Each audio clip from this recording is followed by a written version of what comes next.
തുടർച്ചയായി വസ്തുതാവിരുദ്ധമായ പരാമർശങ്ങൾ ആവർത്തിക്കുന്നു മുഖ്യമന്ത്രി എന്നതാണ് ഒരു പ്രധാനപ്പെട്ട കാര്യം. ഇന്നലത്തെ വാർത്താ സമ്മേളനത്തിൽ മുഖ്യമന്ത്രി പറഞ്ഞ വളരെ പ്രധാനപ്പെട്ട മറ്റൊരു കാര്യമുണ്ട്. ഈ പ്ലീഡർമാരുടെ നിയമനവുമായി ബന്ധപ്പെട്ട് തന്നെയാണ് ആ വാചകം മുഖ്യമന്ത്രി പറഞ്ഞത്. ഈ പ്ലീഡർമാരുടെ നിയമനം അത് ലോയേഴ്സ് കോൺഗ്രസ് നൽകിയ പട്ടികയിൽ നിന്നാണ് എന്ന് മുഖ്യമന്ത്രി പറയുകയാണ്. ആ പറഞ്ഞ മിനിറ്റുകൾക്കകം കോൺഗ്രസിന്റെ വക്കീലന്മാരുടെ സംഘടനയായ ലോയേഴ്സ് കോൺഗ്രസ് പരസ്യമായ രംഗത്തെത്തി പറയുകയാണ്, ഞങ്ങൾ അങ്ങനെ ഒരു പേരും കൊടുത്തിട്ടില്ല, മുഖ്യമന്ത്രി സ്വന്തം നിലയ്ക്ക് നടത്തിയ നിയമനങ്ങൾ ഞങ്ങളുടെ തലയിൽ കെട്ടിവെക്കാൻ നോക്കുകയാണ് എന്ന് തുറന്നടിക്കുകയാണ് അവർ. അപ്പോൾ ആ രീതിയിൽ ലോയേഴ്സ് കോൺഗ്രസിനുള്ളിലും വലിയ പ്രതിഷേധം മുഖ്യമന്ത്രിക്കെതിരെ ഉയർന്നു എന്നതാണ് ഏറ്റവും പ്രധാനപ്പെട്ട കാര്യം. സംഘപരിവാറിന്റെ പേരിലാണ് ആ പ്രതിഷേധവും ഉയർന്നത്. അമൽനാഥ് കൊച്ചിയിൽ നിന്ന് ചേരുകയാണ്. അമൽ, ഗുഡ് മോർണിംഗ്. അമൽ, അതായത് ഈ സംഘപരിവാറിന് വേണ്ടിയിട്ട്, RSSന് വേണ്ടിയിട്ട് സ്വന്തം പാർട്ടിയുമായി അസോസിയേറ്റ് ചെയ്ത് നിൽക്കുന്ന എല്ലാവരെയും തള്ളിപ്പറയുന്ന ഒരു അവസ്ഥയിലേക്ക് കേരളത്തിന്റെ മുഖ്യമന്ത്രി എത്തുകയാണ്. KSUവിനെ പരസ്യമായി തള്ളിപ്പറയുന്നത് കണ്ടു. ഇതാ ലോയേഴ്സ് കോൺഗ്രസിന്റെ പേരിൽ വസ്തുതാവിരുദ്ധമായ പരാമർശങ്ങൾ നടത്തുന്നു. അവർ അതിനെ തള്ളിപ്പറയുന്നു. വരും ദിവസങ്ങളിൽ ശക്തമായ പ്രതിഷേധം പാർട്ടിക്കുള്ളിൽ അറിയിക്കാനാണോ ലോയേഴ്സ് കോൺഗ്രസിന്റെ തീരുമാനം, നീക്കം?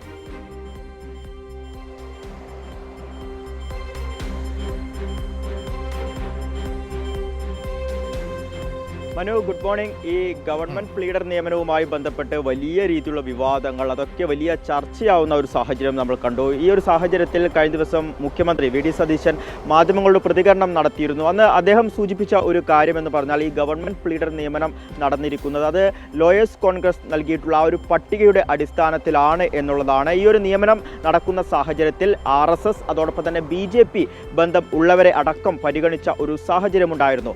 ഇത്തരത്തിൽ ഈ ലോയേഴ്സ് കോൺഗ്രസ് നൽകിയ പട്ടികയുടെ അടിസ്ഥാനത്തിലാണ് ഈ ഒരു നിയമനം നടത്തിയത് എന്നും അദ്ദേഹം സൂചിപ്പിച്ചിരുന്നു. ഇതിന്റെ ഒക്കെ അടിസ്ഥാനത്തിലാണ് നിലവിൽ ലോയേഴ്സ് കോൺഗ്രസ് പരസ്യ പ്രതികരണത്തിലേക്ക് നിലവിൽ എത്തിയിരിക്കുന്നത് എന്നുള്ളതാണ്. അതായത് ഇത്തരത്തിലൊരു നിയമനം അത് മുഖ്യമന്ത്രി നടത്തി, അത് ലോയേഴ്സ് കോൺഗ്രസിന്റെ തലയിൽ അടിച്ചേൽപ്പിക്കേണ്ട എന്ന രീതിയിലുള്ള ഒരു പരാമർശമാണ് ലോയേഴ്സ് കോൺഗ്രസിന്റെ ഭാഗത്തു നിന്നും ഉണ്ടായിട്ടുള്ളത്. ലോയേഴ്സ് കോൺഗ്രസിന്റെ സംസ്ഥാന പ്രസിഡന്റായിട്ടുള്ള PK റഹ്മാനാണ് ഇത്തരത്തിലൊരു പരസ്യ പ്രസ്താവനയുമായി രംഗത്ത് വന്നിരിക്കുന്നത്. അതായത് ഇവിടെ നിയമനം നടത്തിയിരിക്കുന്നത് അത് മുഖ്യമന്ത്രിയുടെ തന്നെ കൃത്യമായ ഇടപെടലിന്റെ അടിസ്ഥാനത്തിലാണ്.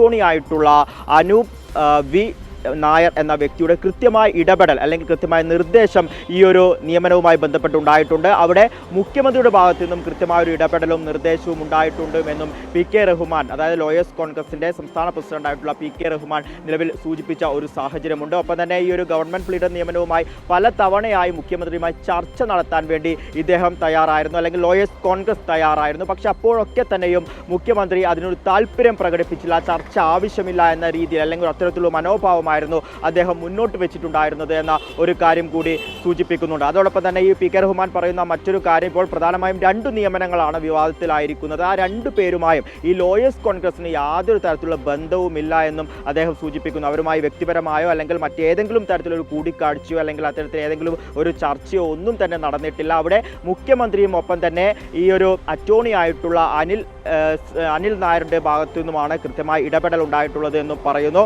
അതോടൊപ്പം മറ്റ് സംഘടനകളെ, അതായത് ഇപ്പോൾ മനു സൂചിപ്പിച്ച പോലെ തന്നെ ഈ ഒരു നിയമനവും ഒക്കെയായി ബന്ധപ്പെട്ട മുഖ്യമന്ത്രി തങ്ങളുടെ എല്ലാ സംഘടനകളെയും തള്ളിപ്പറയുന്ന ഒരു സാഹചര്യമാണ്. അത് KSU ആണെങ്കിലും യൂത്ത് കോൺഗ്രസ് ആണെങ്കിലും ഇപ്പോൾ ഈ ഒരു അഡ്വക്കേറ്റിന്റെ സംഘടനയാണെങ്കിലും ഒക്കെ തന്നെ തള്ളിപ്പറഞ്ഞുകൊണ്ടാണ് നിലവിൽ എല്ലാ പ്രതികരണങ്ങളും നടത്തുന്നത് എന്നുള്ളതാണ്. ഈ ഒരു നിയമനവുമായി ബന്ധപ്പെട്ട യൂത്ത് കോൺഗ്രസും അതോടൊപ്പം തന്നെ KSUവും ഒക്കെ തന്നെ വലിയ രീതിയിലുള്ള വിമർശനങ്ങൾ ഉന്നയിച്ച ഒരു സാഹചര്യം ഉണ്ടായിട്ടുണ്ട്. യൂത്ത് കോൺഗ്രസ് നിലവിൽ സൂചിപ്പിക്കുന്നത് ഈ നിയമനവുമായി ബന്ധപ്പെട്ട് AICC തന്നെ കൃത്യമായ ഇടപെടൽ, നേരിട്ടുള്ള ഇടപെടൽ നടത്തണം എന്നുള്ളതാണ്. ഈ ഒരു കോൺഗ്രസിന്റെ ഭാഗമായി നിൽക്കുന്ന അഡ്വക്കേറ്റുകൾ അല്ലെങ്കിൽ വക്കീലന്മാരെ കൃത്യമായ രീതിയിൽ പരിഗണിച്ചിട്ടില്ല എന്ന ഒരു വലിയ വിമർശനം നിലവിൽ ഇപ്പോൾ യൂത്ത് കോൺഗ്രസ് നടത്തിയിട്ടുണ്ട്. മുഖ്യമന്ത്രി ഒറ്റയ്ക്ക് തീരുമാനമെടുക്കുന്നു, ഈ മുഖ്യമന്ത്രി ഒറ്റയ്ക്ക് തീരുമാനമെടുക്കുന്നു എന്ന രീതിയിലുള്ള പ്രതികരണം ഇത് ആദ്യമായുള്ള UDF സർക്കാർ അധികാരത്തിലേറിയതിനു മുതൽ തന്നെ പല വിഷയങ്ങളിലും സമാനമായ പ്രതികരണങ്ങൾ അത് മന്ത്രിമാരുടെ ഭാഗത്തു നിന്നുണ്ടാകുന്നു, MLA മാരുടെ ഭാഗത്തു നിന്നും ഉണ്ടാകുന്നു, കോൺഗ്രസിന്റെ മുതിർന്ന നേതാക്കളുടെ ഭാഗത്തു നിന്നും ഉണ്ടാകുന്നു. നിലവിൽ ഇപ്പോൾ യൂത്ത് കോൺഗ്രസും അത്തരത്തിലൊരു പ്രസ്താവനയുമായി മുന്നോട്ട് വന്നിരിക്കുന്നു. മുഖ്യമന്ത്രി ഒറ്റയ്ക്ക് തീരുമാനമെടുക്കുന്നു, AICC കൃത്യമായ രീതിയിൽ ഇതിൽ ഇടപെടണം എന്ന് പറയുന്നു. അതോടൊപ്പം തന്നെ KSUവും ഇതുമായി ബന്ധപ്പെട്ട് ഒരു വിമർശനം നടത്തിയിരുന്നു. അതിൽ KSUവിനെ കഴിഞ്ഞ ദിവസം വാർത്താ സമ്മേളനത്തിൽ മുഖ്യമന്ത്രി തള്ളിപ്പറയുന്നതും കണ്ടു. അതായത് തിരുവനന്തപുരത്തുള്ള അഭിഭാഷകരുടെ അല്ലെങ്കിൽ തിരുവനന്തപുരത്തുള്ള KSU യൂണിറ്റ് അല്ല ഈ ഒരു നിയമനം നടത്തേണ്ടത് എന്ന രീതിയിലുള്ള ഒരു പരാമർശമാണ് അദ്ദേഹം നടത്തിയത്. അതായത് KSUവിനെ പരിഹസിക്കുന്ന രീതിയിലേക്കുള്ള ഒരു പരാമർശം തന്നെയാണ്. കുറച്ചുകൂടി പക്വത കാണിക്കണം മുഖ്യമന്ത്രി എന്ന രീതിയിലുള്ള മറുപരാമർശവുമായി അല്ലെങ്കിൽ മറുപ്രതികരണവുമായി ഇത്തരത്തിൽ KSU സംസ്ഥാന പ്രസിഡന്റ് അടക്കം രംഗത്ത് വന്ന ഒരു സാഹചര്യവുമുണ്ട്. അതോടൊപ്പം തന്നെ പി രാജീവ്, മുൻ മന്ത്രിയായ പി രാജീവും ഇപ്പോൾ മുഖ്യമന്ത്രിക്കെതിരെ വന്നിട്ടുണ്ട്. അതായത് അഡ്വക്കേറ്റ് ജനറൽ നൽകിയിട്ടുള്ള പട്ടികയിൽ നിന്നുമാണ് കൃത്യമായുള്ള നിയമനം നടത്തേണ്ടത്. അല്ലാതെ നടത്തിയ നിയമനങ്ങളൊക്കെ തന്നെയും അത് ഭരണഘടനാ ലംഘനമാണ്, സത്യപ്രതിജ്ഞാ ലംഘനമാണ് എന്ന രീതിയിലുള്ള ഒരു പരാമർശമാണ് പി രാജീവിൻ്റെ ഭാഗത്തു നിന്നും ഉണ്ടായിരിക്കുന്നത്. എന്തു തന്നെയായാലും ഈ ഒരു നിയമനവുമായി ബന്ധപ്പെട്ട് വലിയ രീതിയിലുള്ള വിമർശനങ്ങൾ ഉയർന്നിരുന്നു. അത് ഈ സംഘടനയ്ക്കകത്ത്, അതായത് കോൺഗ്രസിനകത്ത് വലിയ രീതിയിലുള്ള ചേരിപ്പോരിലേക്ക് കടക്കുന്നു എന്നുള്ളതാണ്. അതിപ്പോൾ ലോയേഴ്സ് കോൺഗ്രസിലാണെങ്കിലും അത് KSUവിലാണെങ്കിലും ഒപ്പം തന്നെ യൂത്ത് കോൺഗ്രസിലാണെങ്കിലും വലിയ രീതിയിലുള്ള പ്രശ്നങ്ങൾക്ക് കാരണമാകുന്നു. ഇത്തരത്തിലുള്ള സംഘടനകളൊക്കെ തന്നെ തള്ളിപ്പറഞ്ഞുകൊണ്ടാണ് കഴിഞ്ഞ ദിവസം മുഖ്യമന്ത്രി VD സതീശൻ തൻ്റെ ഭാഗം ന്യായീകരിക്കാൻ വേണ്ടി, അതായത് താൻ നടത്തിയ നിയമനം അത് ന്യായീകരിക്കാൻ വേണ്ടി ഈ സംഘടനകളൊക്കെ തന്നെ തള്ളിപ്പറയുന്ന ഒരു സാഹചര്യമാണ് ഉണ്ടായത്. എന്തു തന്നെയായാലും RSS BJP ബന്ധമുള്ളവരുടെ ഈ ഒരു നിയമനം നടത്താൻ വേണ്ടി മുഖ്യമന്ത്രി ഇവിടെ കൃത്യമായി ഇടപെട്ടിട്ടുണ്ട് എന്നത് അത് തെളിവുകളുടെ ഒക്കെ അടിസ്ഥാനത്തിൽ ഇവിടെ ഇപ്പോൾ ലോയേഴ്സ് കോൺഗ്രസും അതോടൊപ്പം തന്നെ യൂത്ത് കോൺഗ്രസും ഒപ്പം തന്നെ KSUവും ഒക്കെ തന്നെ തുറന്നു പറയുന്ന ഒരു സാഹചര്യമാണുള്ളത്. മനു, ശരി, ഇതിൽ ഏറ്റവും പ്രധാനപ്പെട്ട കാര്യം ഈ പറയുന്ന രാഷ്ട്രീയ വിഷയങ്ങൾ മാറ്റി നിർത്തിയാൽ അമൽ, ഇതിൽ വളരെ ഗൗരവതരമായ കാര്യമെന്ന് പറയുന്നത് വളരെ കൃത്യമായ സത്യപ്രതിജ്ഞാ ലംഘനമാണ് മുഖ്യമന്ത്രി നടത്തിക്കൊണ്ടിരിക്കുന്നത്.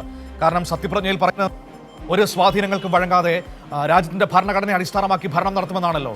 ഇവിടെ പ്ലീഡർമാരെ നിയമിക്കുന്നത് അത് AG ഓഫീസിൽ നിന്ന് നൽകുന്ന പട്ടികയുടെ അടിസ്ഥാനത്തിലായിരിക്കണം. അതല്ലാതെ ലോയേഴ്സ് കോൺഗ്രസിനൊന്നും അവിടെ ഒരു റോളുമില്ല. അതാണ് അതിൻ്റെ റൂളെന്ന് പറയുന്നത്.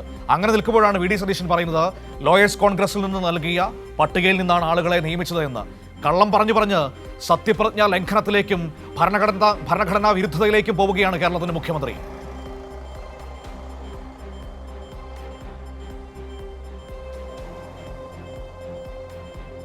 മനു, അങ്ങനെ തന്നെയാണ്. അതാണ് കഴിഞ്ഞ ദിവസം മുൻമന്ത്രിയായിട്ടുള്ള പി രാജീവ് സൂചിപ്പിക്കുകയും ചെയ്തിട്ടുണ്ടായിരുന്നത് എന്നുള്ളതാണ്. അതായത് അഡ്വക്കേറ്റ് ജനറലിൻ്റെ ഭാഗത്തു നിന്നും അവർ നൽകിയ ആ ഒരു നിർദ്ദേശപ്രകാരം മാത്രമേ ഇത്തരത്തിലുള്ള നിയമനം നടത്താൻ വേണ്ടി പാടുള്ളൂ. ഇപ്പോൾ മനു സൂചിപ്പിച്ചതുപോലെ തന്നെ കഴിഞ്ഞ ദിവസം മുഖ്യമന്ത്രി ഒരു മാധ്യമങ്ങളോട് പ്രതികരിക്കുമ്പോൾ അദ്ദേഹം പറഞ്ഞത് ലോയേഴ്സ് കോൺഗ്രസ് നൽകിയിട്ടുള്ള ആ ഒരു പട്ടികയിൽ നിന്നുമാണ് നിയമനം നടത്തിയത് എന്നുള്ളതാണ്. അതായത് അദ്ദേഹം വഴിവിട്ട ഒരു നിയമനം നടത്തി എന്ന കാര്യം ഉറപ്പാണ്. അത് ന്യായീകരിക്കാൻ വേണ്ടി അദ്ദേഹം ഒരു കളവ് പറയുന്നു. അത് ലോയേഴ്സ് കോൺഗ്രസിൻ്റെ പട്ടികയിൽ നിന്നും, അതായത് തങ്ങളുടെ സംഘടനയുടെ പട്ടികയിൽ നിന്നും തന്നെയാണ് ഇത്തരത്തിൽ നിയമനം നടത്തിയത് എന്ന് പറഞ്ഞ് ന്യായീകരിക്കുകയാണ്. അവിടെയും വലിയ രീതിയിലുള്ള സത്യപ്രതിജ്ഞാ ലംഘനം ഉണ്ടായിരിക്കുന്നു എന്നുള്ളതാണ്. ഈ അഡ്വക്കേറ്റ് ജനറൽ നൽകിയ ഒരു പട്ടികയിൽ നിന്നും നിയമനം നടത്തേണ്ടതിനു പകരം തങ്ങളുടെ സംഘടനയുടെ ഭാഗമായി നൽകിയ പട്ടികയിൽ നിന്നുമാണ് നിയമനം നടത്തിയിരിക്കുന്നത്. അത് ഭരണഘടനാപരമായും ഒപ്പം തന്നെ ഈ ഒരു സത്യപ്രതിജ്ഞ പരമായും വലിയ രീതിയിലുള്ള ഒരു നിയമ ലംഘനം തന്നെയാണ് ഇവിടെ ഉണ്ടായിരിക്കുന്നത് എന്നുള്ളതാണ്. ഓരോ ദിവസവും ഓരോ തരത്തിലുള്ള കള്ളങ്ങളാണ് മുഖ്യമന്ത്രി പറഞ്ഞുകൊണ്ടിരിക്കുന്നത്. അതൊക്കെ ഏറ്റവും അവസാനം അത് തിരിഞ്ഞ് മുഖ്യമന്ത്രിയുടെ തന്നെ തലയിലേക്ക് വരുന്ന കാഴ്ചകളാണ് കഴിഞ്ഞ പല സന്ദർഭങ്ങളും നമ്മൾ കണ്ടിട്ടുള്ളത്. അതുതന്നെയാണ് നിലവിൽ ഇപ്പോഴും ഉള്ളത്. ഇപ്പോൾ സംഘടനയ്ക്കകത്ത് നിന്നുള്ളവർ തന്നെ നിലവിൽ വലിയ രീതിയിലുള്ള വിമർശനങ്ങളുമായി രംഗത്ത് വന്നിരിക്കുന്നു എന്നുള്ളതാണ്. അത് സത്യപ്രതിജ്ഞാ ലംഘനത്തിലേക്കും ഒപ്പം തന്നെ ഭരണഘടനാ ലംഘനത്തിലേക്കും ഈ മുഖ്യമന്ത്രിയുടെ നടപടികളൊക്കെ തന്നെ മാറുന്നു എന്നതും ഏറെ ആശങ്കയുണ്ടാക്കുന്ന ഒരു കാര്യം കൂടിയാണ്. മനു, ശരി, ഏതായാലും നമുക്ക് നോക്കാം എന്തൊക്കെയാണ് സംഭവിച്ചുകൊണ്ടിരിക്കുന്നതെന്ന്. ഇപ്പോൾ നുണ പറഞ്ഞ് ഭരണഘടനാ വിരുദ്ധതയിലേക്കും സത്യപ്രതിജ്ഞാ ലംഘനത്തിലേക്കും കേരളത്തിൻ്റെ മുഖ്യമന്ത്രി എത്തുന്നു എന്നതാണ്. കാരണം സത്യപ്രതിജ്ഞ ചെയ്യുമ്പോൾ ഭരണഘടനയിൽ തൊട്ട് പറയുന്നത് എന്താണ്? മറ്റാരുടെയും സ്വാധീനങ്ങൾക്ക് വഴങ്ങാതെ രാജ്യത്തിൻ്റെ ഭരണഘടനയ്ക്കും നിയമ സംവിധാനങ്ങൾക്കും അനുസൃതമായി പ്രവർത്തിക്കുമെന്നല്ലേ? അങ്ങനെയാണെങ്കിൽ രാജ്യത്തിൻ്റെ ഭരണഘടന നിയമ സംവിധാനം പറയുന്നത് ഈ പറയുന്ന പ്ലീഡർമാരെ നിയമിക്കേണ്ടത് AG ഓഫീസിൽ നിന്ന് നൽകുന്ന പട്ടികയുടെ അടിസ്ഥാനത്തിലായിരിക്കണമെന്നാണ്. അതല്ലാതെ ലോയേഴ്സ് കോൺഗ്രസിൽ നിന്ന് നൽകുന്ന പട്ടികയുടെ അടിസ്ഥാനത്തിലല്ല. അപ്പോൾ കേരളത്തിൻ്റെ മുഖ്യമന്ത്രി വലിയ പുലിവാലിലേക്കാണ്, വലിയ നിയമക്കുരുക്കിലേക്കൊക്കെയാണ് ഇങ്ങനെ എത്തിക്കൊണ്ടിരിക്കുന്നത്. ഏതായാലും അതിഗംഭീരമായ ഒരു സാഹചര്യത്തിലേക്കാണ് കാര്യങ്ങൾ പോയിക്കൊണ്ടിരിക്കുന്നത്.